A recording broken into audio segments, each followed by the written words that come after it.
सनातन धर्म और संत समाज का प्रचार व कुप्रचार ये एक अजीब सी पहेली है।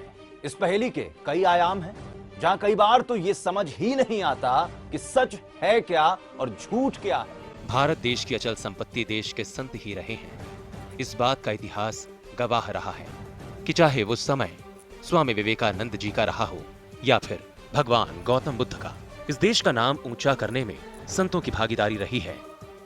लेकिन यह भी सच है कि भारत देश को कुचलने वाली संस्थाएं भी काफी अरसे से सक्रिय रही हैं।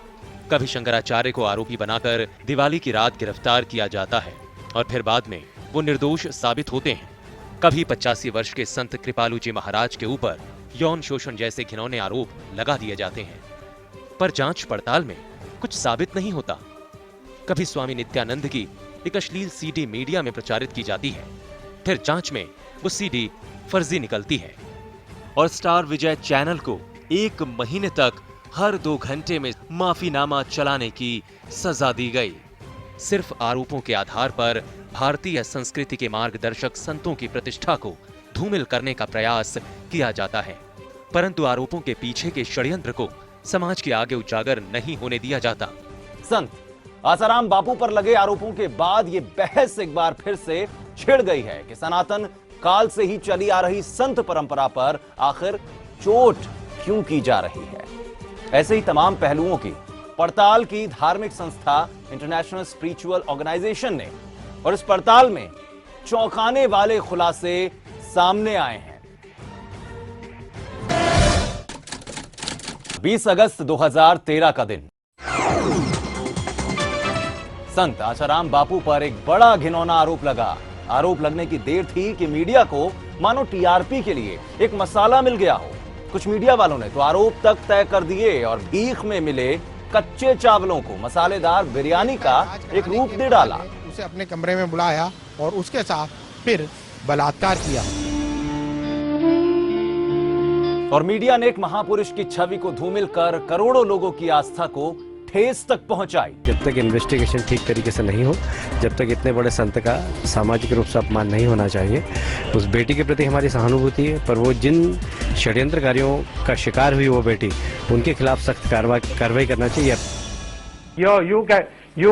You can surmise what you want. Yes. I have not said that he is innocent or guilty. Yes. I only asked what the FIR says. It is you who is acting the role of a prosecutor through the media, and you have to do the explaining. On what basis you say that he is guilty? Okay. He is there is an FIR. The FIR originally your media was saying that he committed rape. Now the FIR doesn't say that. Just because you people sit around and decide. Okay. There is a legal system. The authority is being given to the police. Yes. There is a criminal procedure code. The media doesn't have a separate criminal procedure code. Can I give the criminal procedure code passed by Parliament? Yes. Is being followed, and the person to decide is this. If anyone has a grievance, let them go to the High Court and say, what is this going on? I do that all the time. See, I studied the case thoroughly and got all the information. I am telling you very clearly. I even consulted with some of the doctors who usually give these medical reports. I spoke to some of them and asked their legal opinion based on this medical report. They say, Swamiji, based on medical report, we are 100% sure there is neither rape nor attempt to rape. Sexual assault. Not even sexual assault, because Yes. a minor's skin will be very soft. If there is an assault, the mark will be there at least for next 3-4 days.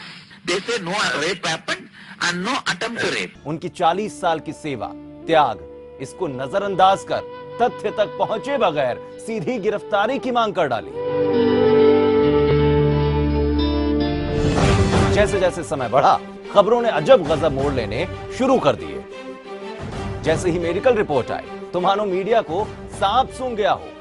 खबरों को मसाला बनाकर तो परोसा गया, लेकिन बलात्कार की पुष्टि न होने पर किसी ने माफी तक नहीं मांगी, और माफी मांगना तो दूर, इस खबर को ठीक ढंग से दिखाया तक नहीं। चलिए देखते हैं जोधपुर के डीसीपी अजय लांबा क्या कुछ कहते हैं इसको लेकर। एफआईआर में भी बच्ची ने 376 का आरोप नहीं लगाया। हम बार बार ये कह रहे हैं कि मेडिकल रिपोर्ट जो दिल्ली में से आई है हमारे पास, मेडिकल रिपोर्ट में भी किसी भी तरह से 376 के आरोप के पक्ष में कोई एविडेंस नहीं है। मेडिकल रिपोर्ट में भी किसी भी तरह से 376 के आरोप के पक्ष में कोई एविडेंस नहीं है। सबसे पहला और सबसे अहम सवाल तो ये था कि जब लड़की के मुताबिक वारदात 15 तारीख को हुई तो वो 5 दिन तक आखिर क्या कर रही थी। अगर वो लोग सुबह 16 की सुबह को यहाँ से रेलवे स्टेशन शाहजहाँपुर के लिए निकले थे जाने के लिए, तो रेलवे स्टेशन के बीच में तकरीबन 4 से 5 पुलिस स्टेशन पड़ते हैं, तो वो लोग वहाँ पे भी एफआईआर कर सकते थे, वहाँ पे भी अपनी रिपोर्ट दर्ज कर सकते थे। अपने साथ जो भी हुआ है वहाँ पे वो लोग बता सकते थे कि मेरे साथ में ये अत्याचार हुआ है। तो अगर हुआ है तो वो लोग यहाँ पे भी बता सकते थे। दिल्ली में जाने से, वहाँ जाने के बताने से ये एक नया सवाल खड़ा होता है। अगर ऐसी हरकत किसी महिला या बच्ची के साथ हो तो क्या वो एक पल भी चुप रह सकती है?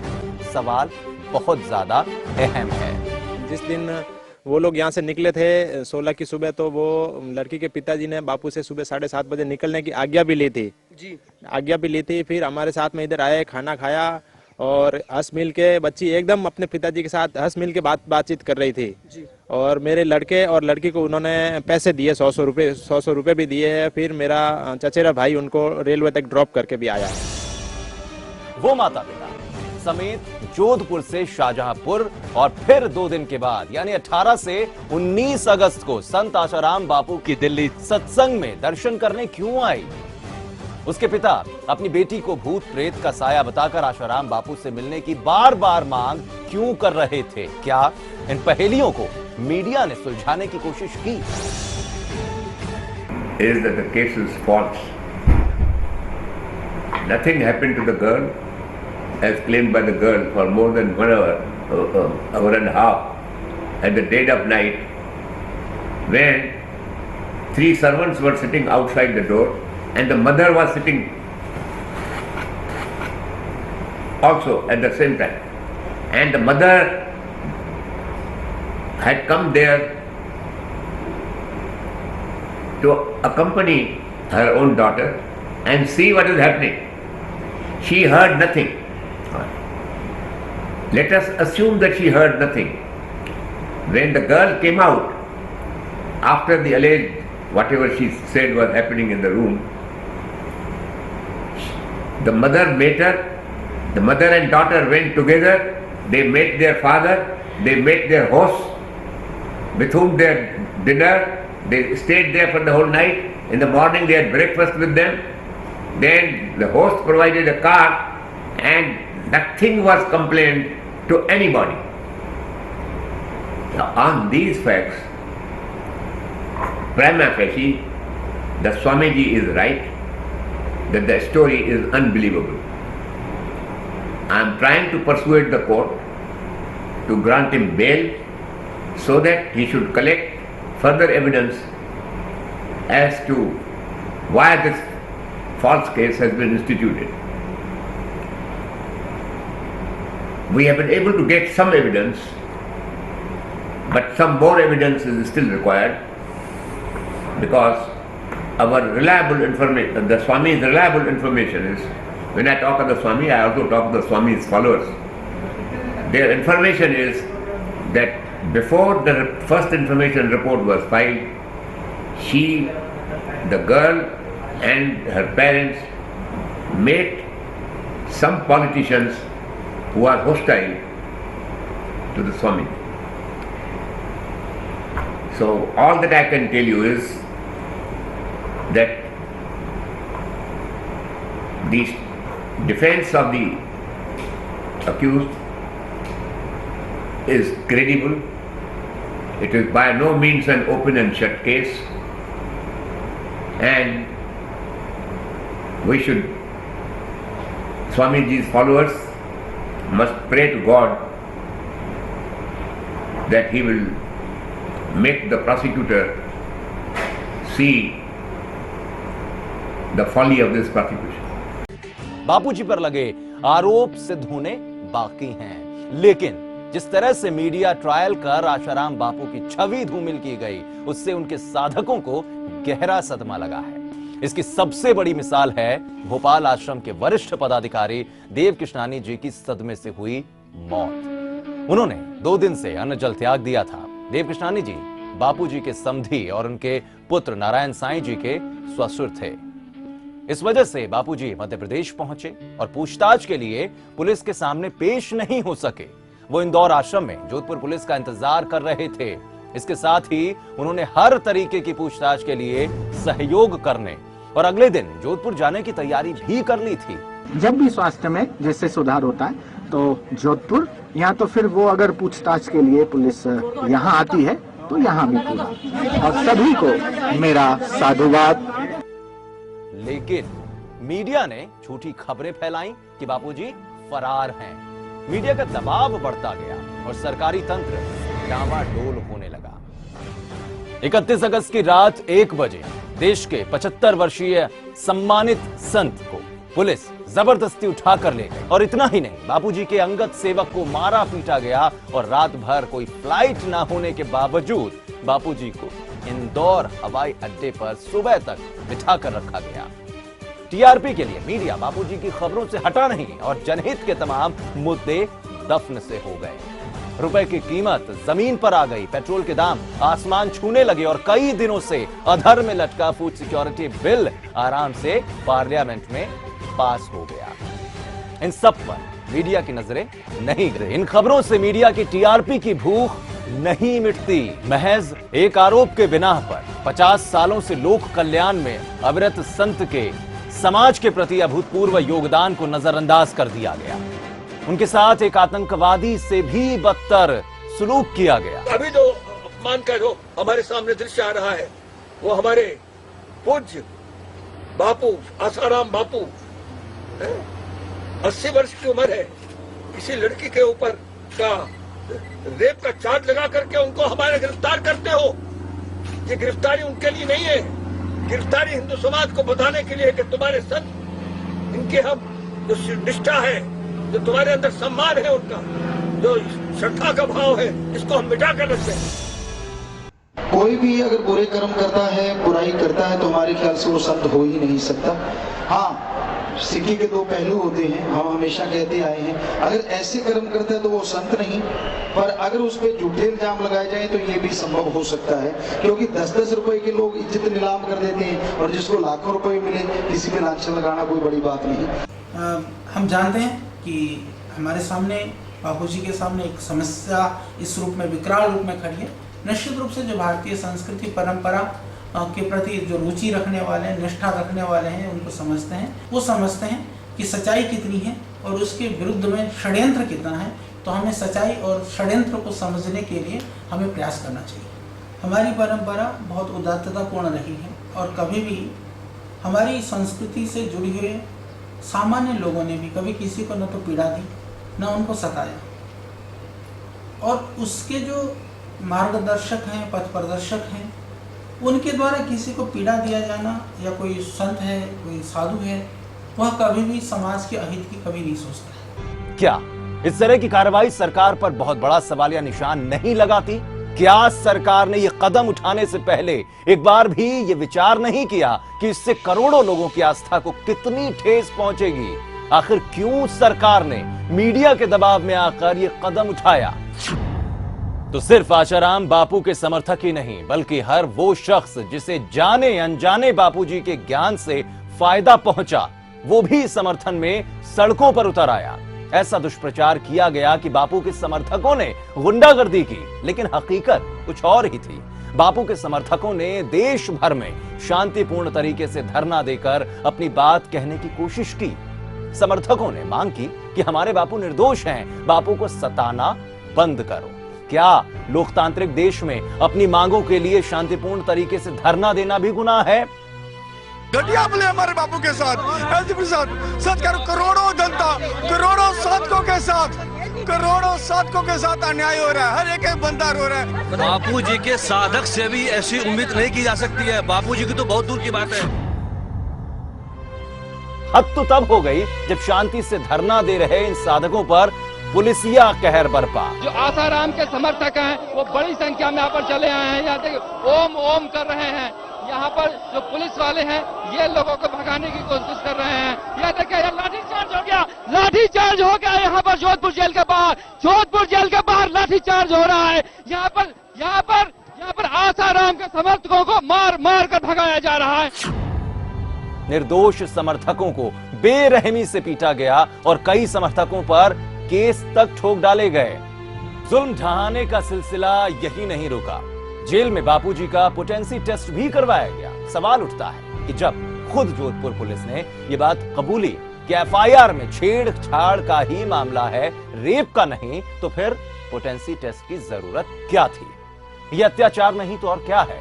मीडिया ने पीड़ित लड़की की सहेली से भी बातचीत की, लेकिन किसी ने उस वीडियो को दिखाने की जहमत तक नहीं उठाई, क्योंकि उस बयान से दूध का दूध और पानी का पानी हो जाता। जो सच मीडिया नहीं दिखा पाया, वो सच अब हम आपको दिखाते हैं। पूछा कि आप इसे बापूजी को भी झूठा आरोप क्यों लगाया, झूठा आरोप क्यों लगाया? तो उसने बोला कि मेरे मम्मी पापा करवा रहे हैं, मैं कुछ नहीं कर रही हूँ, उसने ये बोला। तो सवाल उठता है कि आखिर सच क्यों छुपाया गया? महज आरोपों के आधार को मुद्दा बनाकर, घंटों मसाला बनाकर जनता के सामने क्यों परोसा गया? आइए जानने की कोशिश करते हैं कानून के विशेषज्ञ और बापूजी के वकील के मनन से। आपने देख लिया, आपने पढ़ के मैंने सुना दी है आपको। 376 रेप केस नहीं बनता है, रेप केस के कोई चार्जेस नहीं है, और उस पे आउटरेस्ट मोडेस्टी के कोई चार्जेस नहीं है। अटेम्प्ट, जो अटेम्प्ट वाली बात है, उस पे अगर अटेम्प्ट है तो बेलेबल ऑफेंस बनता है, फिर उनको अरेस्ट किस बात के लिए किया है? कानून, आप कानून को पढ़ लो पहले। टच का मतलब ये नहीं है कि आप किसी रात आप चलते चलते 20 को टच कर रही हैं, आपका रोज अरेस्ट होते फिरेंगे? मत करो ऐसी बातें। सुनो, लॉ ऐसा बन गया, तुम भी चक्कर में आ सकते हो कभी ना कभी, ये बता रहा हूँ मैं आपको। मत चक्करों में करो ऐसे क्रॉस एग्जामिनेशन। मैं एंकर्स को भी कह रहा हूँ, क्योंकि लॉ को समाज के मुताबिक बनना चाहिए, समाज के लिए कानून होता है। ऐसा भी कोई एलिगेशन नहीं है। ये मुझे बड़े दुख के साथ कहना पड़ता है कि एक तरफ की जो स्टोरी आप चलाए बैठे हो, ये कोई आपके लिए अच्छी बात है? समाज के उत्थान के लिए कोई अच्छा कार्य कर रहे हैं आप? चंद्रा स्वामी का केस याद है सबको? बिल्कुल बिल्कुल। लखूभाई पाठक केस में 9 महीने जेल में जी बरी हुए, सेंट किट्स बरी हुए, बाकी 9 केसों में फेरा में बरी हुए। एक बार भी क्लिप दिखाई आज तक आप लोगों ने उसकी? उस समय उसको नंगा करके रख दिया तमाम दुनिया के आगे। आज एक केस में भी, और मैं ही लॉयर हूं उसमें, अब बताइए 9 महीने उसकी जिंदगी के कोई वापस दे सकता है आज? और सुप्रीम कोर्ट में बेल हुई थी जाकर, जब सुप्रीम कोर्ट ने ये टिप्पणी करी थी कि ऐसे केसों में तो मजिस्ट्रेट को बेल दे देनी चाहिए थी जी, और वो एंटीसिपेटरी पर थे पहले। तो मेरा मानना यह है कि कानून की प्रक्रिया जब शुरू हो गई है, आपके माध्यम से मैं बाकी चैनल को भी कल भी कहा है कि बैलेंस स्टोरीज, अपनी स्टोरी, मैं कहूंगा कि मीडिया में सारे चैनल एक जैसे नहीं है, कुछ चैनल्स का व्यापार हो गया है। जी हां, बापूजी के पास रहने वाले शिवा का भी नाम एफआईआर में दर्ज था, जिसका इस केस से शायद कोई वास्ता नहीं, लेकिन फिर भी उसने जांच में सहयोग के लिए खुद को पुलिस के हवाले कर दिया। लेकिन पुलिस ने जांच के नाम पर हद ही पार कर दी। आइए जानते हैं शिवा की जुबानी, जो उसने कस्टडी के वक्त वहां के माहौल को देखा और उस पर जो बीती। मेरे पास ऐसा कोई सबूत नहीं है, बाकी मेरे को जो बताना था, हालांकि मेरे से जबरदस्ती बहुत की जा रही थी कि मेरे पुलिस ने क्या जबरदस्ती किया? जबरदस्ती तो मेरी टूटी गई शिका पूरी खींच उखाड़ दी थी, फिर काफी मारा, धमकाया कि जो हम बोले वो आपको बोलना है, जैसा हम बोले वो बोलना है। और कोई मेरे पास वो पेपर भी लाए कि फलानी सीढ़ी है मेरे पास है, ऐसा करके सिग्नेचर करो बड़े बड़े अधिकारी। बात तो कहीं सीढ़ी की हुई है ना? नहीं, मेरे को सिग्नेचर कर रहे हैं, बोल रहे कि तू आप मेरे को सिग्नेचर करके दो कि मेरे को, मैं बोला ऐसे ही जबरदस्ती में कोई भी साइन कराने के लिए तैयार हो रहे। पुलिस की बर्बरता और अन्याय को मीडिया ने जनता के सामने रखना मुनासिब नहीं समझा, बल्कि शिवा को मोहरा बनाकर पुलिस और मीडिया ने दुनिया के साथ खूब आंख मिचोली खेली। अश्लील सीडी के नाम पर जनता को भ्रमित किया गया, शिवा के नाम पर सरासर झूठे बयान दिखाकर पूरे देश को गुमराह करते रहे। कई चैनलों ने तो पूरे दिन इसी खबर को चलाया, लेकिन कस्टडी में लिए गए शिवा के बयान ने मीडिया के मुंह पर एक करारा तमाचा लगाया है। सिर्फ कुछ चैनलों ने सच दिखाने की हिम्मत दिखाई। बापूजी कभी किसी लड़की से एकांत में मिलते नहीं हैं और वो लड़की ने मेरे खिलाफ आरोप लगाया था कि शिवा ने अंदर भेजा था और बाद में शिवा ने धमकी दी कि बाहर जाके कुछ बताना नहीं। मैंने कोर्ट में सब मेरे सारे सबूत पेश कर दिए है कि मेरे पास ऑलरेडी टिकट है। 8 बजे की 7 बजे वहाँ से निकल गया था मैं, 6:45 बजे निकल गया था। 8 बजे की मेरे पास टिकट है और सारा मैंने उनको मेरे अगर टिकट से भी नहीं माने तो मेरी मोबाइल की कॉल डिटेल है पूरी, मेरा नंबर पूरा चाहे तो ले सकते हो, उसकी कॉल डिटेल निकाल सकते हो। मैं बाकायदा इस केस में कहीं हूँ ही नहीं। लड़की क्यों आई थी? आपने बुलाया था कि नहीं, मैं बापूजी के साथ प्रसाद की सेवा में रहता हूँ, तो हर कोई मेरे को फोन करता है, जो भी फोन करे उसको मैं सबको मैं जवाब देता हूँ। अगर मेरी सेवा खाली प्रसाद की रहती है तो मैं प्रसाद तक की सेवा रहता हूँ, बाकी मैं कम से कम 8 साल से गुरुजी के साथ रहता हूँ, ऐसा कुछ हुआ नहीं है। और बाकी उसके बाद में भी मैंने सुना कि उसको ये हादसा हुआ, उसके बाद अगर कोई लड़की रहती तो ये वहाँ रुकती नहीं, एक कदम भी पैर चप्पल भी नहीं पहनती और तुरंत भाग जाती, माँ के पास रोती, बाप के पास रोती। लेकिन रात को रुकी, फार्म हाउस के मालिक के लड़के के साथ खेलने के बाद उनके बच्चों को 200 रुपया भी दिया। फिर फार्म हाउस का मालिक छोड़ने जा रहा है 9-10 बजे तक, तभी कुछ नहीं बोल रही। सारा मैंने कोर्ट में मेरा नंबर आपको बोलो तो दे सकता हूँ, आप खुद कॉल डिटेल निकाल सकते हो, खुद मेरा नेटवर्क निकाल सकते हो। सीडी आई कहाँ? मेरे पास कोई सीडी नहीं है, नहीं कहीं दूसरी आपने पता भी नहीं है, तो ऐसे ही अपने मन से। शिल्पी का नाम भी आ गया, आपको पता है? हाँ, तो वो तो वार्डन है, मेरे को पता नहीं कौन है वार्डन है। वार्डन को कितनी सारी वार्डन होगी, मैं कैसे जानूंगा?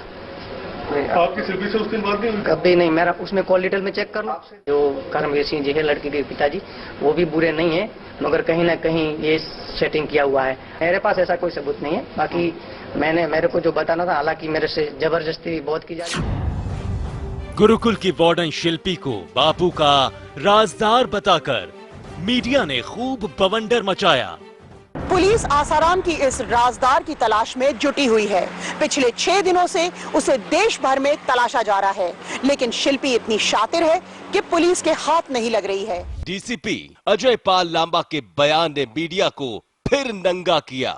शिल्पी से जब भी पुलिस को अनुसंधान करना होगा उसी समय शिल्पी से अनुसंधान किया जाए। शिल्पी से जब भी पुलिस को अनुसंधान करना होगा उसी समय शिल्पी से अनुसंधान किया जाए। हमारी जानकारी में सारे तथ्य हैं कि कौन कहां हो सकता। हमारी जानकारी में सारे तथ्य हैं कि कौन कहां हो सकता।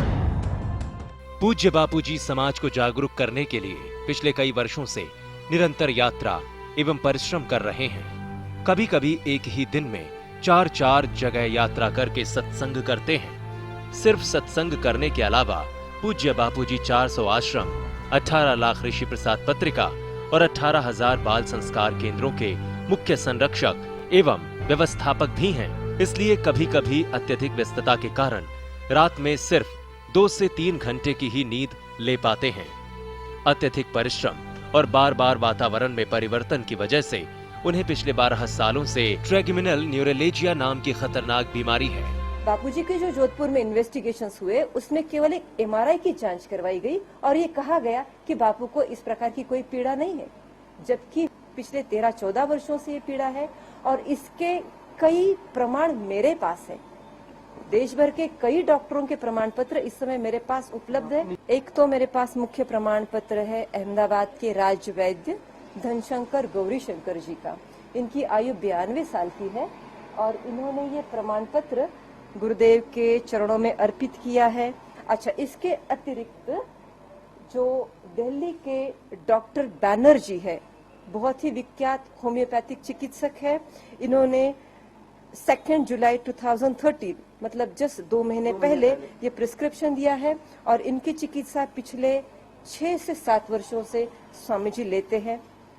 तीसरे हैं डॉक्टर भरत दलाल, जो कि एक जाने माने डेंटिस्ट है मुंबई से।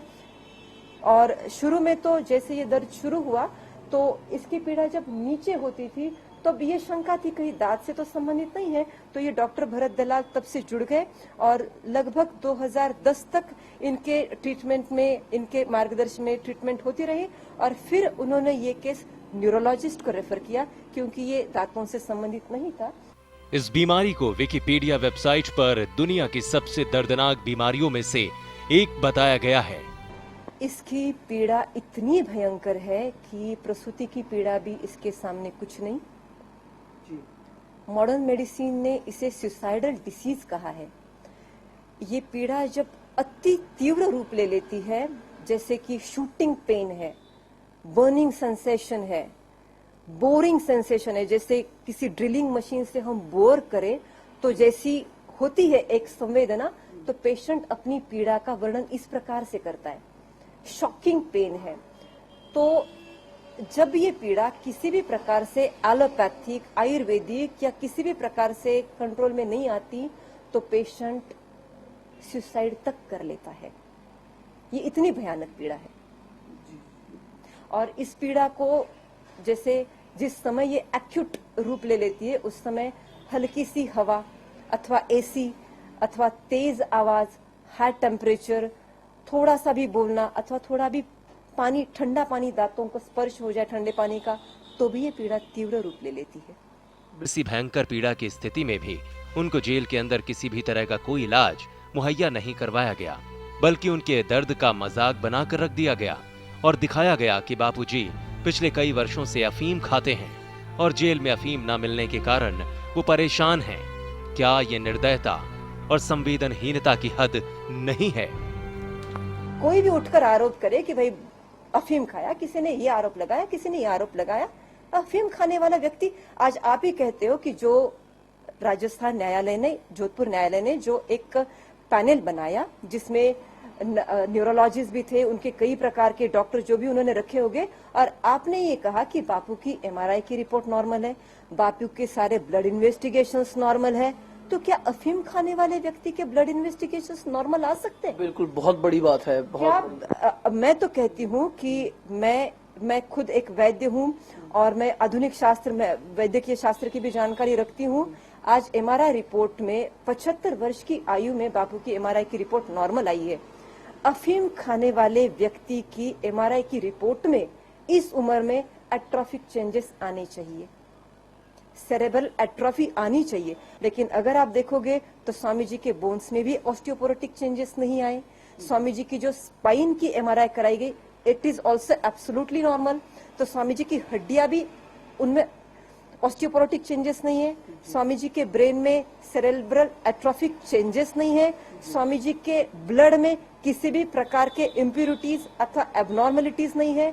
तो जैसे कि ये वैद्य अमृत प्रजापति का कहना है कि स्वामी जी पिछले कई वर्षों से अफीम खा रहे हैं और मैं उन्हें बना बनाकर अफीम से पंचेड़ बूटी नाम की बूटी देता था, तो मैं ये निवेदन करती हूँ कि उनकी ही जांच हो जाए।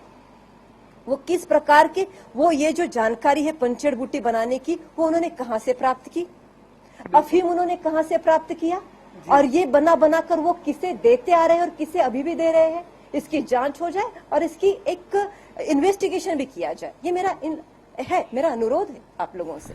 साजिश इतनी बढ़ती जा रही है कि असामाजिक तत्व 10 से 15 साल पुरानी बातें लेकर मैदान में कूदते जा रहे हैं।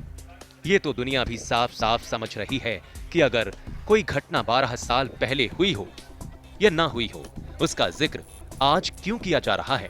Do you understand? See, 13 years before, 12 years before, some incident happened, some lady comes and tells, will you believe that lady or a man who has given his whole life to the world for that?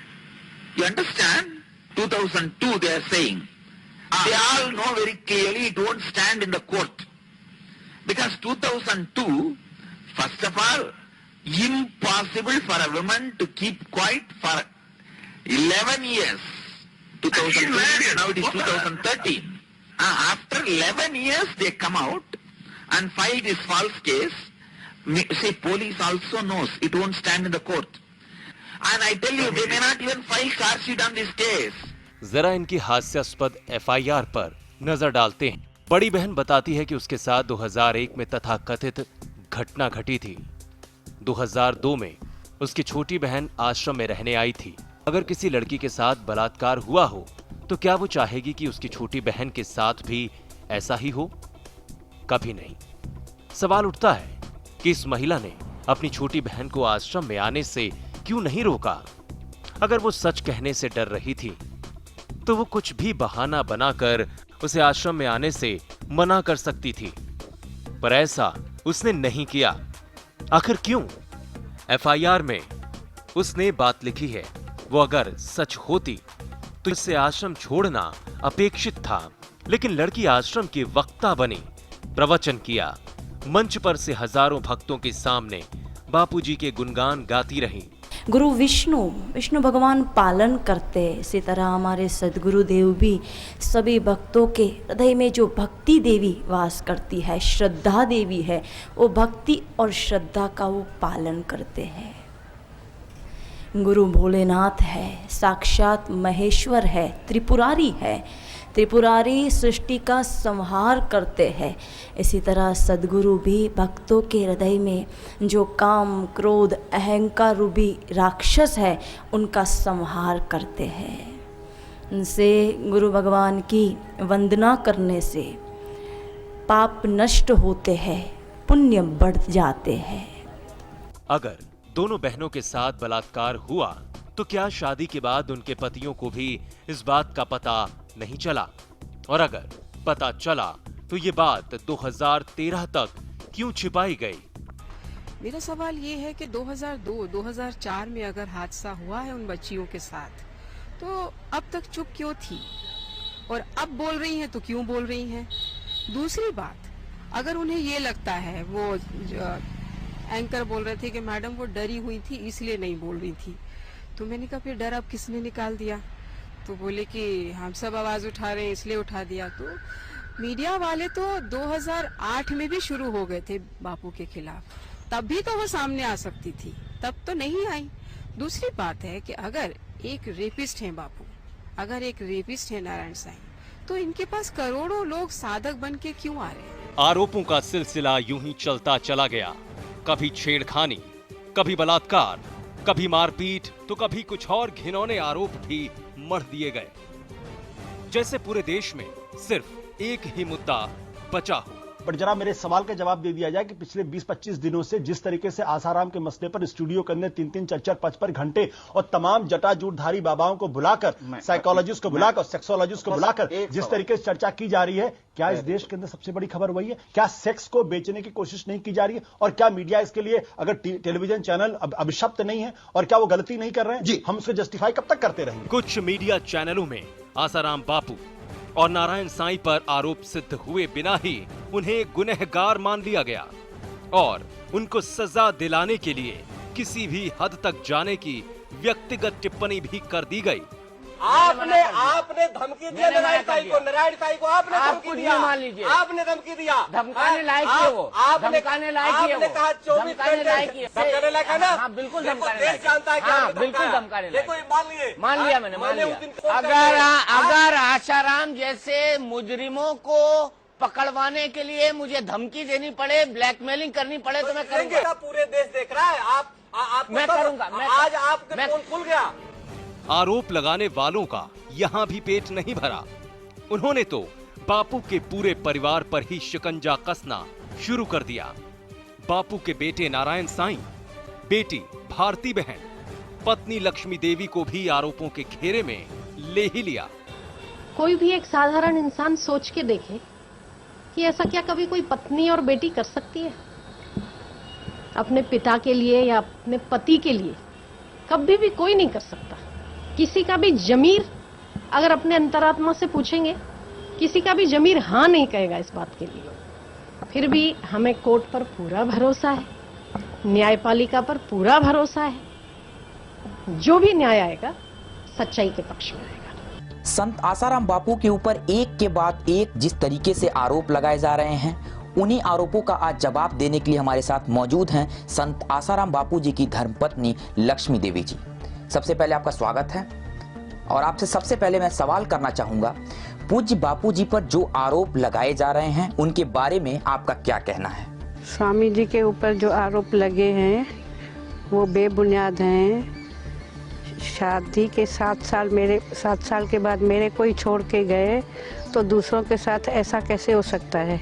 उनके सानिध्य में लाखों करोड़ का जीवन उन्नत हो रहा है। और हुआ है। आपसे जानना चाहूंगा पूज्य बापूजी को किस रूप में आप मानती हैं? पहले पति रूप में मानती थी, अब उनको गुरु रूप में मानती हूँ। आरोप किया गया है कि बापूजी की धर्मपत्नी और बेटी लड़कियों को भेजने का काम करती थीं। इस पर आपका क्या कहना है? तो आप सबको मानने में आएगा कि ये काम पत्नी और बेटी कर सकती है। आपकी बेटी भारती श्री पर जो आरोप लगे हैं, क्या वे सत्य हैं? वो सब झूठे ही आरोप हैं। उसके मेरे को उसके आचरण पे और संयम पे, संयम ही है, उसके संग से बहुत ही लड़कियां संयमी हो जाती है और मेरे को पूरा विश्वास है वो ऐसा कुछ नहीं है उसमें। पुलिस जांच में बताया गया कि आपने कबूल कर लिया कि आपकी बेटी भारती श्री बापूजी के लिए लड़कियां ले जाती थीं और आप बापूजी से भी स्वयं बहुत परेशान रहती थीं। ये बिल्कुल झूठी बातें हैं और बेबुनियाद बातें हैं। जब किसी केस की बहस कोर्ट में होती है तो कई तरह के निराधार आरोप भी लगाए जाते हैं, जो कि बापूजी के विरोधी वकील ने भी लगाए और उन्हें पेडोफिलिया होने की संभावना जताई। परंतु मीडिया ने बापूजी को बदनाम करने के उद्देश्य से ये खबर फैलाई कि सरकारी वकील ने अदालत में मेडिकल रिपोर्ट पेश की जिसके मुताबिक वो पेडोफिलिया बीमारी से ग्रसित हैं। आइए दिखाते हैं आपको वास्तविकता क्या है। एक ऐसी बीमारी का मैंने कोर्ट को बताया था जिसमें ओल्ड एज में आदमी इन बच्चियों की तरफ अट्रैक्ट होता है। उस बीमारी का जहां मेडिकल साइंस में जिक्र है उसके बारे में मैंने बताया था, लेकिन कोर्ट ने देखकर उसको नकार दिया था कि हम इसको कंसिडर नहीं करेंगे। मीडिया ट्रायल यहीं नहीं रुका। मीडिया ने बापू और उनके आश्रम से जुड़े गड़े मुर्दे उखाड़ने शुरू कर दिए। मीडिया ने जुलाई 2008 में आशाराम बापू के गुरुकुल के 2 बच्चों की संदिग्ध मौत का मामला भी उठाया। आरोप लगाया कि आश्रम में तांत्रिक गतिविधियां होती हैं और इन्हीं तांत्रिक गतिविधियों की वजह से ही इन बच्चों की मौत हुई। और ऐसे ही न जाने कितनी खबरों को मसाला बनाकर घंटों तक चलाया गया, जबकि सच ये है कि सीआईडी ने क्लीन चिट देते हुए कहा कि आश्रम में कोई तांत्रिक गतिविधि नहीं होती। पेपर में आया था कि कुछ ऐसे भोरे हैं जहाँ पे कुछ मतलब धूप बत्ती और ऐसा तांत्रिक का ऐसा कुछ है, तो वो जस्ट हम चेक करने के लिए आए थे। एफएसएल की टीम भी आई थी, लेकिन सामान्य पूजा वगैरह का ही है, कोई ऐसा तांत्रिक का ऐसा कुछ हमको यहाँ पे मिला नहीं। सुप्रीम कोर्ट ने भी साफ तौर पर यह कहा कि तांत्रिक गतिविधियों से बच्चे नहीं मारे जा सकते। क्या इतनी बड़ी अहम खबर पर अपने आप को निष्पक्ष कहने वाला मीडिया इस पर जरा सा नजर नहीं कर पाया? और उन्हीं दिनों बापू आशाराम के विरोध में मीडिया में कई अन्य चेहरे भी सामने आए, जैसे वैद्य अमृत प्रजापति, जो कि 18 सालों तक आश्रम में ही रहा। लेकिन इनसे ये किसी ने नहीं पूछा कि जब आश्रम में रहने लायक माहौल नहीं था तो फिर वो 18 सालों तक क्या करता रहा? 18 दिन या 18 महीनों में उस जगह को क्यों नहीं छोड़ दिया? दरअसल ये वैद्य आश्रम की दवाइयों में कई बार हेरा फेरी करते पकड़ा गया था और इसीलिए इसे आश्रम से निकाल दिया गया था। और इतना ही नहीं, इस वैद्य ने अपनी ही पत्नी को बुर्खा पहनाकर एक प्रेस वार्ता करवाई, जिसमें बुर्खे वाली औरत ने बापू पर यौन उत्पीड़न के आरोप लगाए थे। मीडिया ने घंटों तक इस खबर को उछाला, लेकिन 4 महीने के बाद हकीकत में जब ये बात झूठी साबित हुई तो मीडिया ने ये खबर दिखाने की जहमत तक नहीं उठाई और एक निर्दोष संत को फंसाने के लिए चंद पैसों में बिकने वाले इस हद तक गिर गए कि नारी जाति की गरिमा का भी इन्हें ख्याल नहीं आया। देखिए किस तरह इस धूर्त की पोल इसी के गिरोह के संगीन षड्यंत्रकारी राजू चांडक के स्टिंग ऑपरेशन से खुली।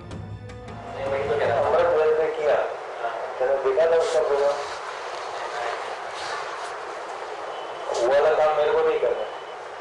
उन्होंने किसी लड़की को पेश किया सीवी के आगे। मीडिया अगर अच्छा है उसने 2-3 न्यूज छाल दी। मीडिया अगर अच्छा है उसने 2-3 न्यूज छाल दी। उसकी टीआरपी बढ़ गई, उसका तो काम है। क्या कोई अपनी पत्नी को इस तरह की बदनामी के दलदल में धकेलना चाहेगा? ऐसे में ऐसे लोगों को आप क्या कहेंगे, खुद ही तय कीजिए। जी हां, ऐसे ही षड्यंत्रकारियों में एक और नाम सामने आया था, महेंद्र चावला का,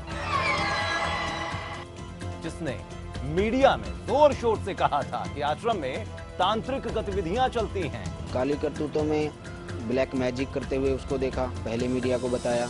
उसके सेक्स स्कैंडल्स देखे, वो हमने पहले से हम मीडिया को बता चुके हैं। ये जालसाज बार बार मीडिया को सारी बातें बताई हैं, ऐसा क्यों कह रहा है? ब्लैक मैजिक करते हुए उसको देखा, पहले मीडिया को बताया। ब्लैक मैजिक करते हुए उसको देखा, पहले मीडिया को बताया। क्या मीडिया इस देश का न्याय तंत्र है? अगर इसके आरोपों में दम है तो न्यायपालिका के दरवाजे क्यों नहीं खटखटाता है? लेकिन जस्टिस डीके त्रिवेदी कमीशन आयोग के सामने उसने खुद कबूला कि उसने आश्रम में कभी कोई तांत्रिक गतिविधि नहीं देखी। महेंद्र चावला को आश्रम से उसकी विकृत मानसिकता की चलते वहां से निकाल दिया गया था। राजू चांडक, इसे तो शायद उल्टा चलने का मानो शौक सा लग गया हो। एक स्टिंग ऑपरेशन में साफ साफ ये दिखाई दिया कि कैसे एक लड़की को बापू आशाराम के खिलाफ रेप का आरोप लगाने के लिए तैयार कर रहा हो, और इस खेल के लिए वो 5 लाख रुपए देने को तैयार भी नजर आया। वो इनसे पूछने वाला नहीं कि आश्रम के इन भगौड़ों के पास रिश्वत देने के लिए 5-5 लाख रुपए कहां से आए। मैंने इसमें का टाइम लेके आया, उतावल में मैं कोई काम नहीं करता।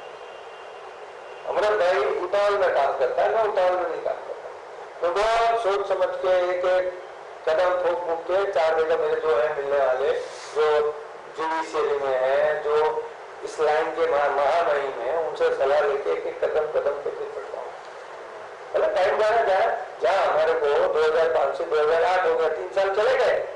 कौन सी हमने कंप्लेंट नहीं की ना, तो 3 दिन बाद हो गए। आसाराम के ऊपर संदेश ने टाइट कर रखा है मामला, एक अखबार वाले उसका डायरेक्ट इन्वॉल्व है, ठीक है। और इसके भी केस में वो मेरे को पूरा सपोर्ट करेगा, ठीक है। वो पूरी डिटेल स्टोरी वो देगा,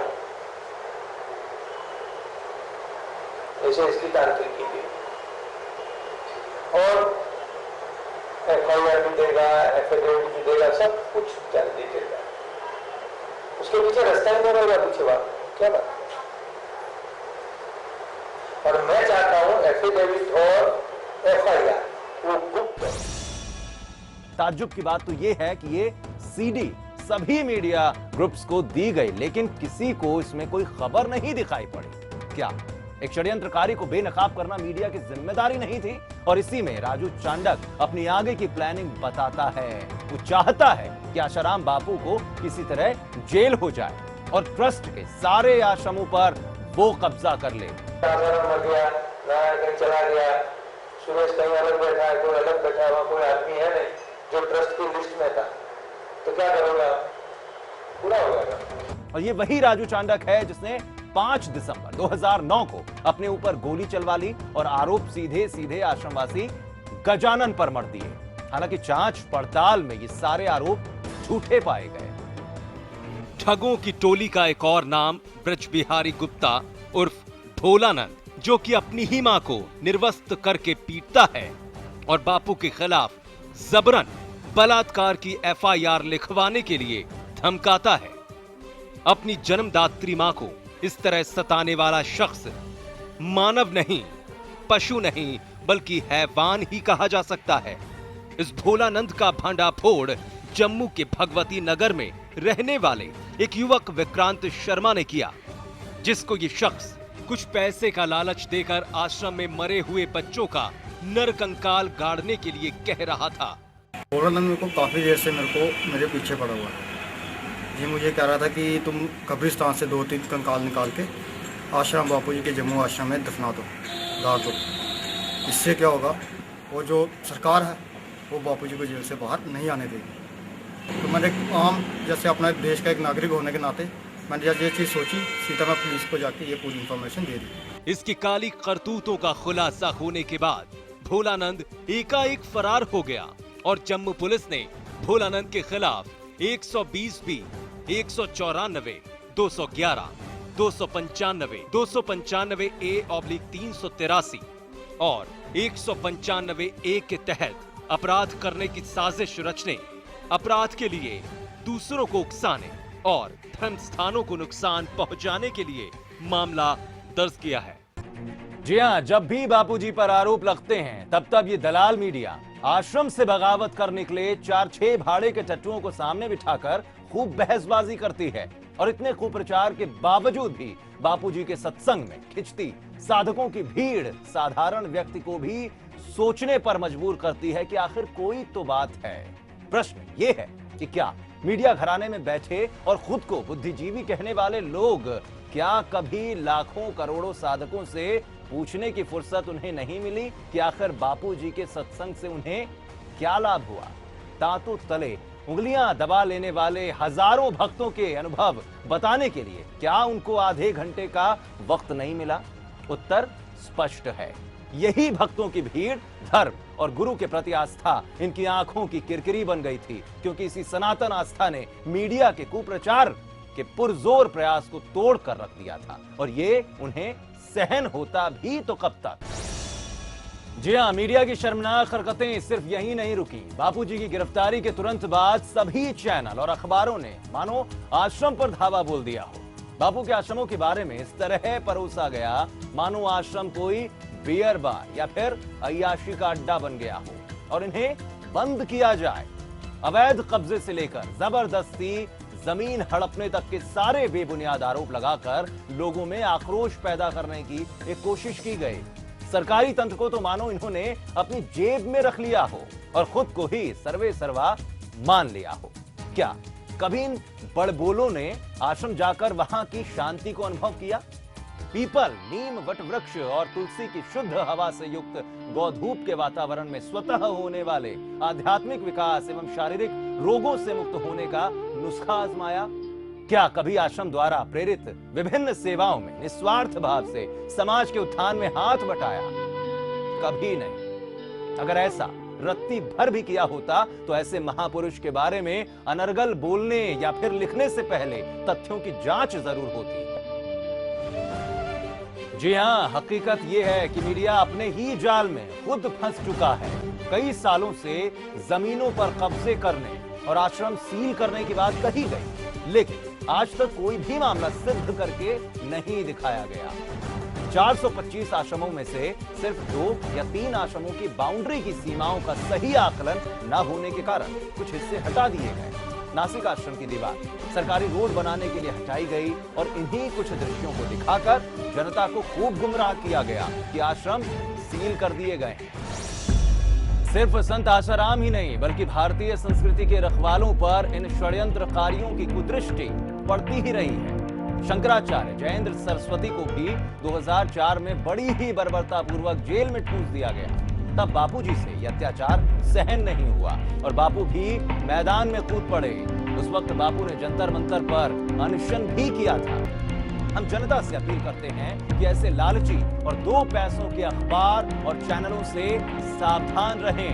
कि आपको गुमराह करने की गंदी साजिश है। आसाराम जी बापू के लिए इस समय जो मैटर चल रहा है, रादर जो कॉन्स्पिरेसी चल रही है, उसको किस तरीके से प्री प्लान किया गया है साइकोलॉजिकल एस्पेक्ट्स को रखते हुए, ये एक साइकोलॉजिस्ट होने के नाते मैं आपके साथ में शेयर करना चाहती हूँ। टॉपिक ऑफ कॉन्स्पिरेसी, महिलाओं के ऊपर हो रहे अत्याचार, ये हमारे देश की इस समय ज्वलंत समस्या है और इसी को इन लोगों ने मेन टॉपिक ऑफ अटैक बनाया है, क्योंकि ये एक ऐसा टॉपिक है जिस पर हर कोई बहुत बुरी तरीके से आहत है और इसे तुरंत रिएक्ट करके इसका विरोध दर्शाना हर कोई बहुत जरूरी और आसान समझ रहा है। जब भी कोई इस तरह का मैटर प्लान किया जाता है तो उसमें कन्विंसिंग, परसुएडिंग, इन्फ्लुएंसिंग जैसी मार्केटिंग स्ट्रेटेजीज का यूज किया जाता है, जो कि यहाँ पर किया जा रहा है। जिस तरीके से वो बोलते हैं, जिस तरीके से आपके सामने तथ्यों को रखते हैं, वो टोटली आपको इन्फ्लुएंस करने की कोशिश की जा रही है।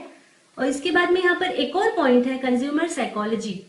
ये हम लोग जानते हैं कि जैसे हमारे कोई एड हम देखते हैं किसी प्रोडक्ट की, पहली बार हमें वो बहुत अजीब सी लगती है, कुछ ऊट-पटांग लगती है, नहीं पसंद आती है, लेकिन जब हम रेगुलर बार बार उसे देखते रहते हैं तो हमें पता भी नहीं चलता है कि कब हम उस एड को गुनगुनाने लगे हैं।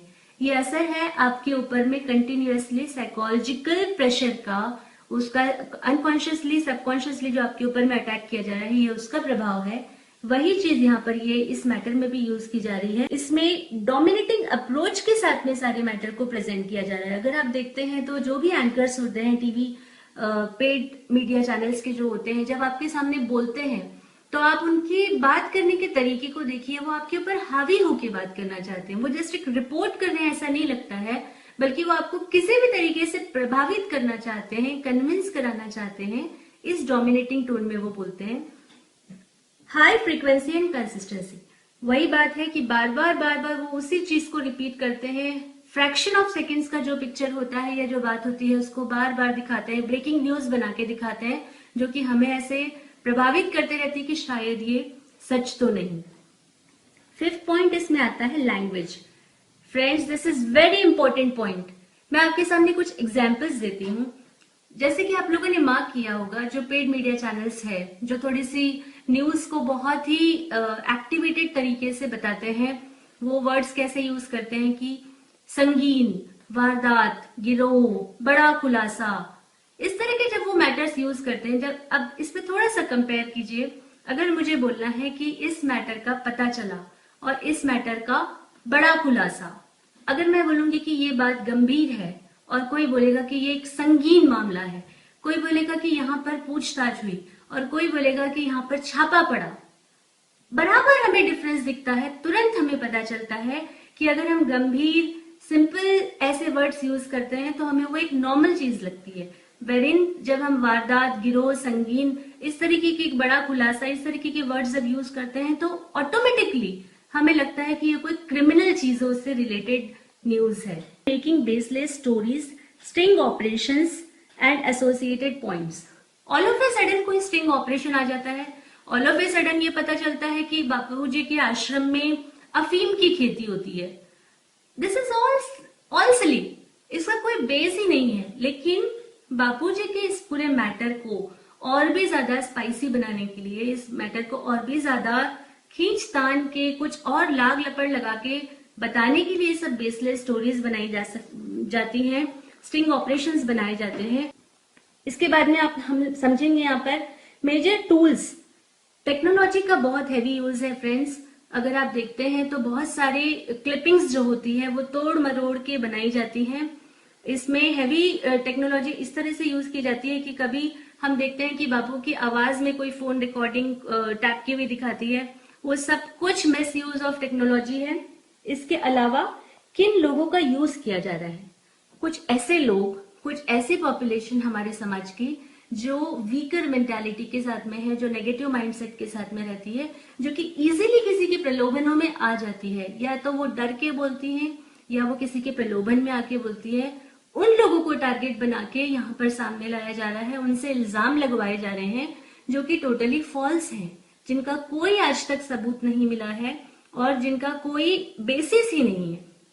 इसके अलावा यहाँ पे सबसे बड़ी जो कोशिश की जा रही है फ्रेंड्स, वो ये है कि जो लोग आरोप लगाएं वो भरसक कोशिश हो कि बापू के साधक परिवार में से हो, क्योंकि जैसे ही कोई आरोपी बापू का साधक रह चुका है ये बोलता है तो उसकी रिलायबिलिटी क्वोशंट अपने आप ही बढ़ जाती है।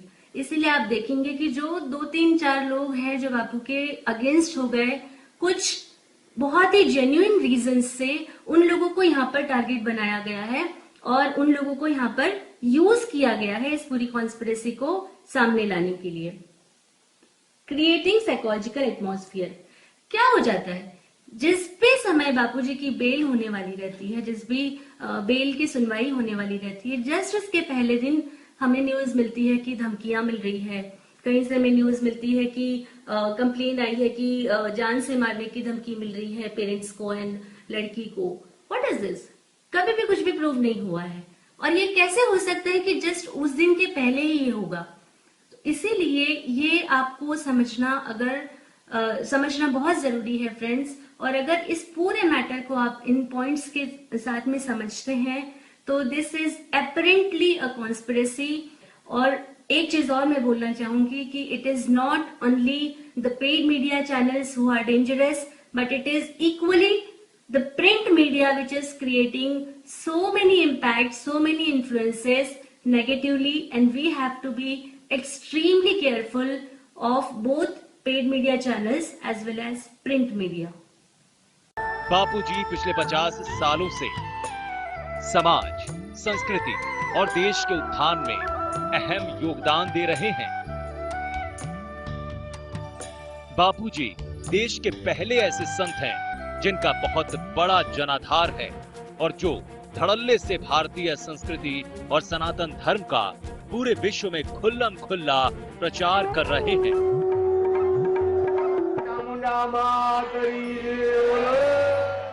भारत की कन्याएं, भारत की माया, भारत के भाई लोग, आप सज्जन तो रहो, लेकिन आपके ऊपर दूसरा कोई जुल्म करे तो वो भी क्या याद करेगा, पड़ा था किसी से पाला। हरि ओम, हरि ओम, हरि ओम। आपस में संगठित रहो। हिंदू हिंदू लड़ोगे तो दूसरे लोग अपना खून पी रहे। पिछले 50 सालों से बापूजी ने घूम घूम कर पूरे विश्व में सनातन धर्म का शंखनाद किया है। बापूजी ने सतत यही कोशिश की कि भारत देश की संस्कृति ठीक वैसे ही पनप उठे जैसे मैकाले के इस देश में आगमन से पहले पनपती थी।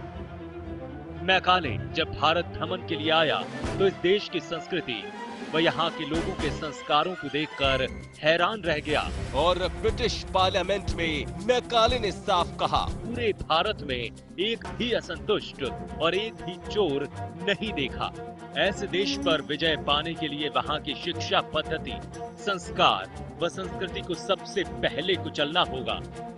मैकाले के सुझाव पर ही हमारे देश में कई बदलाव बड़ी तेजी से होने लगे और हम शारीरिक, मानसिक, आर्थिक और आस्तिक तौर पर अंग्रेजों के गुलाम होते चले गए। हमारे नेताओं ने जी तोड़ कोशिश कर हमें अंग्रेजों के चंगुल से निकालकर आजाद तो कर दिया, लेकिन हमारी सोच और समझ पर अंग्रेजों का कब्जा गहरा होता गया। संत आसाराम बापू ने इस दिशा में सक्रियता दिखानी शुरू की और हमारे संस्कार और संस्कृति की जननी भारतीय शिक्षा प्रणाली को जिंदा रखने के लिए गुरुकुल की शुरुआत कर डाली। समूचे देश में उनके गुरुकुलों की डिमांड बढ़ती गई। छोटी राशि लेकर संस्कारवान और संस्कृति के धनी बनाने वाले इन गुरुकुलों के आगे अब महंगी फीस ऐंठने वाले विदेशी सिस्टम के स्कूल कॉलेज फीके पड़ने लगे हैं। ऐसे में दुश्मनों का पनपना लाजमी है। विश्व भर में फैले करोड़ों साधकों ने बापूजी के एक इशारे पर कोल्ड ड्रिंक्स पीना छोड़ दिया। कई साधकों ने तो शराब, सिगरेट, पान मसाला से खुद को कोसों दूर कर लिया। तो समझाकर मैं आपको कहूं कि आज के बाद आप पान मसाले की गंदगी अपने मुंह में डालने को राजी होंगे क्या? आप तो समझदार हैं, तो आप तुरंत ना बोलेंगे और पान मसाला छोड़ने के लिए अब मैं कहूंगा तो आप हजारों हाथ ऊपर उठाएंगे। बिल्कुल अभी मैं दिखा सकता हूं। जो पान मसाले की गंदगी अपने मुंह में नहीं लाना चाहता और आज से इस गंदगी से बचना चाहता है, वो सज्जन हिम्मत करके हाथ ऊपर करे। गिन लो हाथ, हाथ ऊपर करो और गिनो हाथ। हजारों हाथ आ गए। हाथ ऊपर रखना, मैं शंख बजाता हूँ। आपका आज से नया जीवन। पान मसाला गया।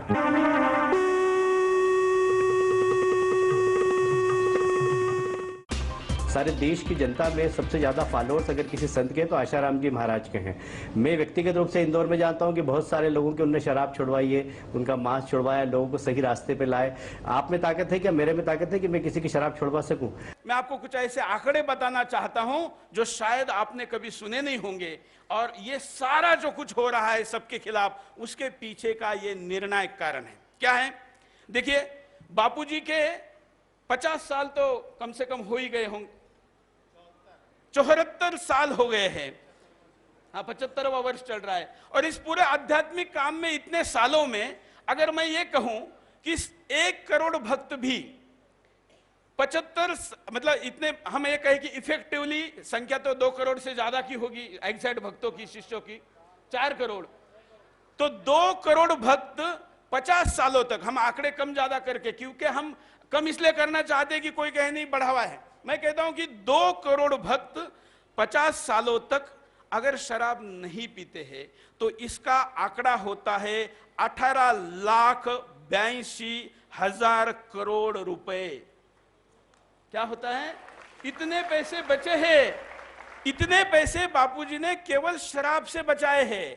अगर हम सिगरेट का आंकड़ा निकाले तो यह सिगरेट का आंकड़ा भी जाता है 11,36,00,000 रुपए। अगर हम घुटके का आंकड़ा निकाले, हम अगर डांस बार जाने से जिनके कदम बापूजी के संस्कार से रुके उनके आंकड़े निकाले, और जिस ब्रह्मचार्य का संदेश बापूजी ने दिया, माता बहनें माफ करें लेकिन उल्लेख करना जरूरी है कि एक बच्चा अगर 5 साल देरी से शारीरिक संबंध बनाता है तो इस कारण इन कंपनियों का लाखों करोड़ रुपए कंडोम बनाने वाले कंपनियों का नुकसान होता है। इन सारे आंकड़ों को मैं अभी जोड़ रहा था तो ये आंकड़े कई लाख खरब में जा रहे हैं। तो इतने खरब रुपए बापूजी ने जिन कंपनियों का नुकसान किया है उनके लिए कुछ 1000 करोड़ रुपए उनके खिलाफ लगाना कौन सी बड़ी बात है।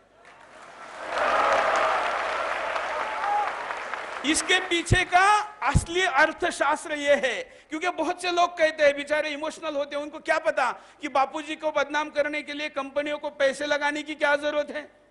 ये जरूरत है क्योंकि बापूजी अब और शक्तिशाली होते जा रहे हैं, उनका भक्त परिवार और बढ़ता जा रहा है, विपरीत स्थिति में भी बढ़ता जा रहा है। और ये जो करोड़ों खरबों, मतलब अगर मैं शून्य लगाने को कहूं तो शायद हम में से कोई नहीं लगा पाएगा, इतने अब तक जो बचाए हैं, अगले आने वाले 5 साल में बापूजी इतना आंकड़ा अगर बचा लेते हैं तो अमेरिका का 1 साल का बजट खराब होता है। 1 साल का बजट अकेले अमेरिका का। यूरोप के देशों की अगर संख्या निकाले तो बापूजी का केवल एक किसी विषय की नशा मुक्ति करवाना यूरोप के देशों का 1 साल का बजट खराब होता है। और उनका काम ही है, उनके लिए दुनिया बाजार है लेकिन हमारे लिए दुनिया संसार है। ये हम दोनों के बीच के सोच का फर्क है और इसलिए हम कहते हैं वसुधैव कुटुंबकम, और ये अर्थशास्त्र हमको समझना जरूरी है। ये इसके पीछे का कारण है। जाहिर है इन सब से कई मल्टीनेशनल कंपनियों की जेबें हल्की हुई होंगी और उन्हें बापू किसी दुश्मन से कम नहीं लगते होंगे। 14 फरवरी वैलेंटाइन डे को विश्व भर में फैले बापूजी के करोड़ों साधकों ने मातृ पितृ पूजन दिवस यानी पेरेंट्स वर्शिप डे के तौर पर बड़ी धूमधाम से मनाना शुरू कर दिया है, ताकि युवा पीढ़ी माता पिता का आशीर्वाद लेकर खुद को ओजस्वी तेजस्वी बनाए, न कि भोग विलासिता में पड़कर खुद को निस्तेज और दुर्बल बनाए। कोई भी इंसान वो अपनी जिंदगी में सक्सेस नहीं बन सकता जब तक अपने माँ बाप का सेवा ना करे। तो ये एक मैं अपनी लाइफ को देके बता रहा हूँ कि मैंने अपने माँ बाप को मरते दम तक राजा रानी की तरह रखा था, क्योंकि मैं जानता था कि उनका आशीर्वाद हमको आगे तक लेके जाएगा। So you have to promise today, mother's day father's day करने से कुछ नहीं होता है, माँ बाप को पूजा करने का एक दिन होना चाहिए। वैलेंटाइन डे अपने माता पिता के साथ मनाएंगे तो काफ़ी अच्छा उनको लगेगा, क्योंकि मेरे ख्याल से एक माता पिता एक ऐसे 2 इंसान होते हैं कि आप कितना भी खराब करें कितना भी अच्छा करें वो आपको हमेशा उसी प्रेम और उसी प्रभाव से मिलेंगे। ऑब्वियसली कि अगर आपके पास माता पिता का आशीर्वाद है तो आप काफ़ी अच्छा कर सकते हैं अपनी ज़िंदगी में। दूसरा, युवक युवतियाँ वैलेंटाइन डे की गंदी प्रथा से बाज आए और मातृ पितृ पूजन दिवस मनाएं। ये झूठी परंपरा मनाने वालों की दुर्दशा से हमारा हृदय व्यथित होता है, लाखों का हृदय व्यथित होता है। तो देर सबेर ये गंदी परंपरा हमारे भारत से तो जाए, लेकिन हम तो चाहते हैं, कोई ईसाई नहीं चाहता कि हमारी छोरी लोफरों के हाथ आए, हमारे छोरे लोफर बन जाए और बुढ़ापे में हम नर्सिंग होम में पड़े रहें। कोई ईसाई नहीं चाहता है, कोई मुसलमान नहीं चाहता कि हमारी छोरी पढ़ते समय कुंवारी कन्या किसी हवस के शिकार ये छोरों के हाथ जाए। कोई पारसी नहीं चाहता, हिंदू तो चाहेंगे कैसे। इसलिए ये मानव मात्र के कल्याण का उद्देश्य रखकर मातृ पितृ पूजन दिवस मनाए। बच्चा पिता का पूजन करे, बच्ची माँ का पूजन करे, तिलक करे, प्रदक्षिणा करे, और माँ बाप बच्चों को तिलक करे और हृदय से लगाए। ऐसे कई सारे दैवीय कार्य जिससे सनातन संस्कृति पुनः स्थापित हो, देश के युवा सशक्त हों, हर नागरिक जागरूक हो और पाश्चात्य अंधानुकरण जैसे शराब, सिगरेट एवं अश्लीलता आदि को त्याग कर संयम के रास्ते चलकर भारत को पुनः विश्व गुरु के पद पर आसीन करने की कोशिश बापू ने की। स्पष्ट है कि ऐसी स्थिति में विदेशी ताकतें धर्म एवं आस्था को नीचा दिखाकर उसे जमींदोज करने का भरसक प्रयास कर रही हैं, क्योंकि उन्हें सनातन संस्कृति की विशालता एवं संयम की शक्ति के ज्ञान से डर लग रहा है। हजारों विदेशी दार्शनिकों एवं महानुभावों ने श्रीमद् भागवत गीता एवं ओंकार मंत्र की महिमा को सराहा है, लेकिन दुख की बात है कि भारतीय इसकी महिमा से अनजान, पाश्चात्य संस्कृति में लिप्त हो इस दिव्य संस्कृति का संरक्षण छोड़ इसके ऊपर हो रहे प्रहार को मूक दर्शक बनकर देख रहे हैं। समाज और देश की सेवा में बापू के सेवा कार्यों की गिनती ही मुश्किल है। देखते हैं एक झलक। गौरक्षा, गौ सेवा में बापूजी का बहुत बड़ा योगदान रहा है। कई गौशालाओं के द्वारा हजारों गौ माताओं की सेवा सुचारू रूप से चल रही है। बापू की दिवाली कई गरीब इलाकों में मनती है। यहाँ बापू अपनी टीम के साथ पहुंचकर उन आदिवासियों को राशन, भोजन, कपड़े, कंबल, बर्तन और दक्षिणा के साथ साथ भगवान नाम जप का प्रसाद भी देते आए हैं। 1500 से ज्यादा समितियों के माध्यम से कई आदिवासी क्षेत्रों में भजन करो, भोजन एवं दक्षिणा पाओ के तहत हजारों लोगों के लिए लंबे अरसे से दैनिक रोजगार योजना चलाई जा रही है। 17,000 से ज्यादा बाल संस्कारों द्वारा बच्चों में योग, ध्यान आदि के सुसंस्कार दिए जा रहे हैं। हाल ही में केदारनाथ मंदिर में प्रकृति के महाप्रलय की खबरें आई थीं, तो बापूजी ने अपने सेवादारों को तन मन धन से सेवा करने के लिए भेजा। उन सेवादारों ने अपनी जान की परवाह किए बिना वहां फंसे लोगों की पूरी तरह से सेवा की। ऐसे ही नहीं, बापूजी करोड़ों लोगों के ध्येय बने हैं। करोड़ों लोग सारी सुख सुविधाएं त्याग कर घंटों बापूजी को सुनने व निहारने के लिए यूं जमीन पर बैठे रहते हैं। तो कुछ तो बात जरूर होगी। क्या कभी मीडिया ने एक संत के इन दैवीय कार्यों को देश की जनता के सामने पेश किया? कभी नहीं। मगर क्यों?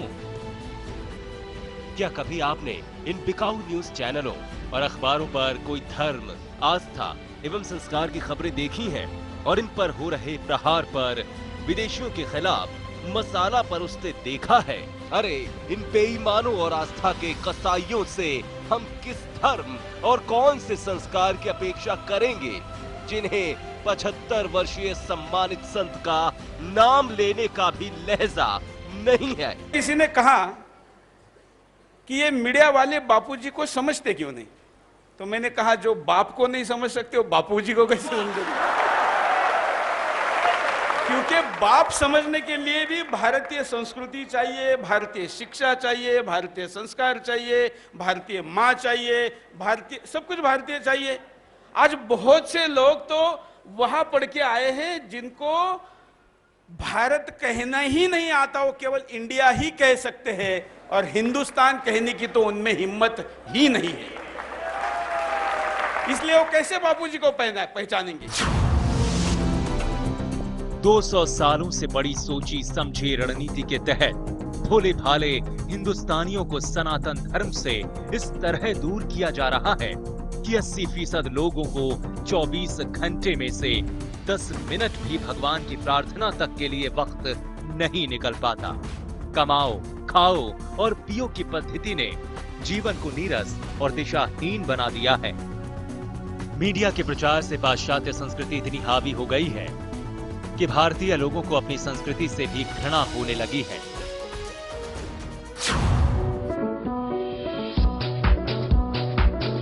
अश्लीलता तो लगभग हर चैनल पर आसानी से परोसी जा रही है।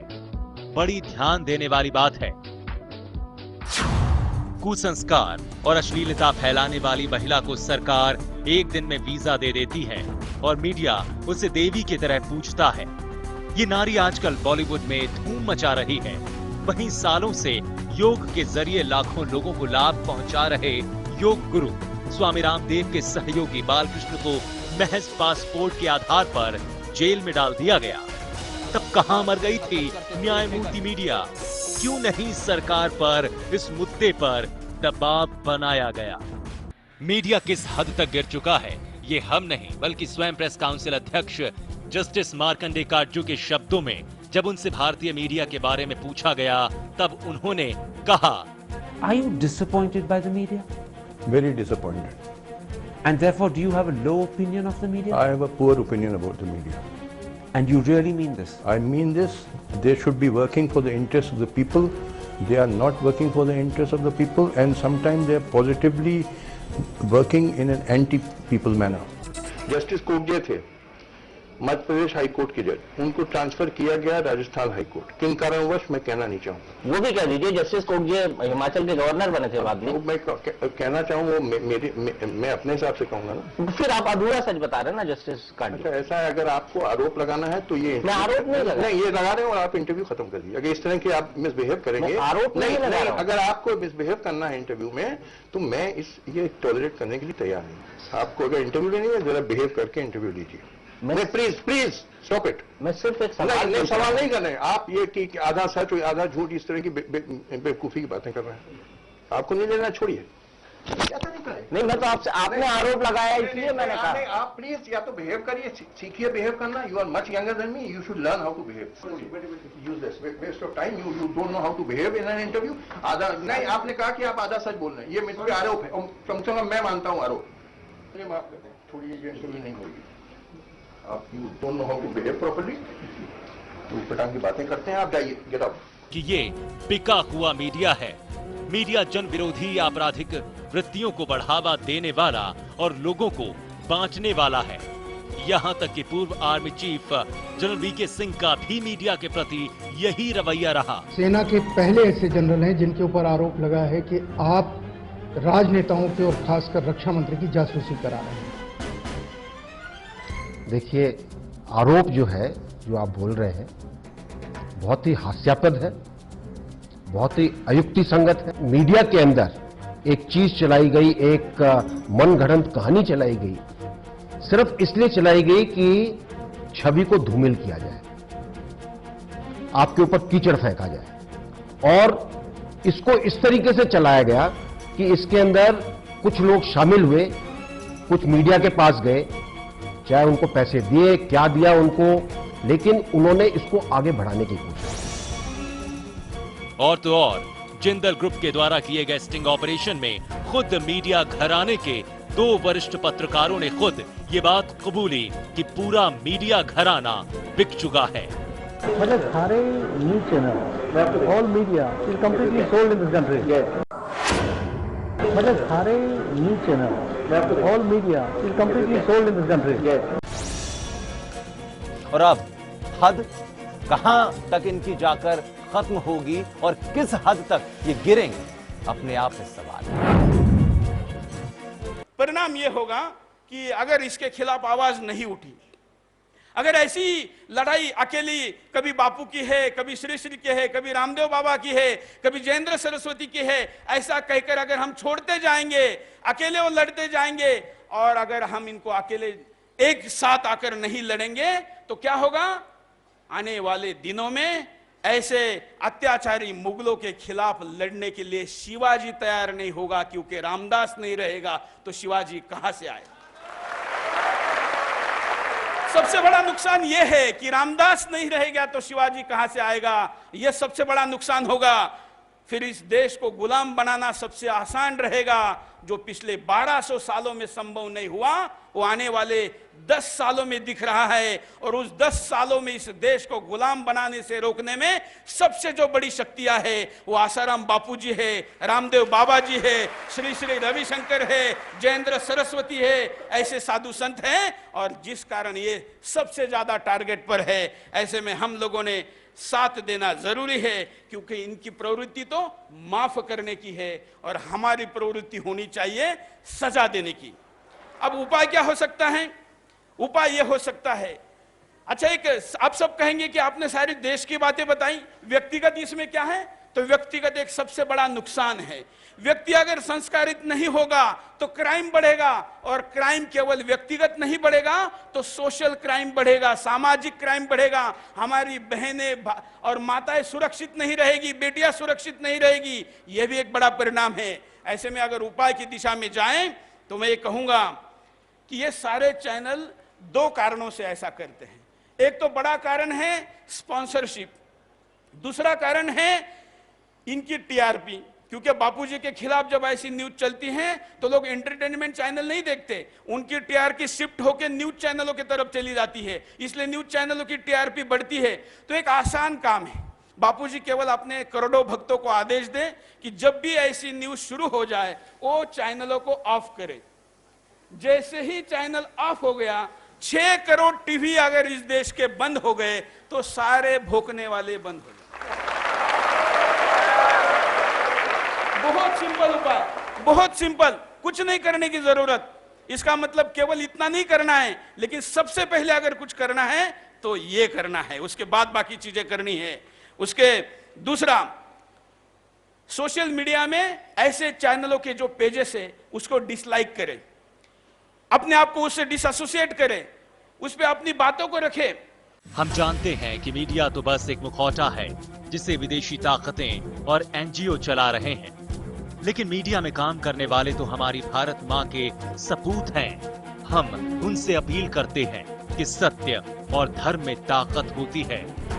गीता में भगवान श्री कृष्ण ने कहा है, धर्मो रक्षति रक्षितः, जो धर्म की रक्षा करता है धर्म उसकी रक्षा करता है। चंद प्रलोभन के कारण मिली ताकत का दुरुपयोग कर अपनी आने वाली पीढ़ियों को गुलामी की जंजीरों में न जकड़ें। शक्कर खिला शक्कर मिले, टक्कर खिला टक्कर मिले, नेकी का बदला नेक है, बदों को बदी देख ले।